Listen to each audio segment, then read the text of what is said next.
जय श्री राम मित्रों। मैं संजय शास्त्री आप सभी को राधे राधे। आशा करता हूं आप लोग अच्छे होंगे, बेहतर होंगे।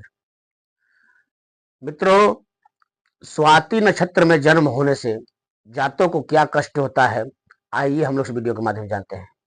मित्रों, स्वाति नक्षत्र हो और दिन रविवार, शनिवार या बुधवार पड़ता है तो जातक को 20 दिन का कष्ट होता है, उसके बाद आराम नहीं लगता है। मित्रों, कहने का मतलब ये है कि स्वाति नक्षत्र में जन्म होने से और दिन रविवार, शनिवार या बुधवार पड़ता हो तो जातक को 20 दिन का रोग रहेगा, उसके बाद आराम मिलने लगता है। इस स्वाति नक्षत्र का आप लोग पूजा पाठ कराए, शांति कराए।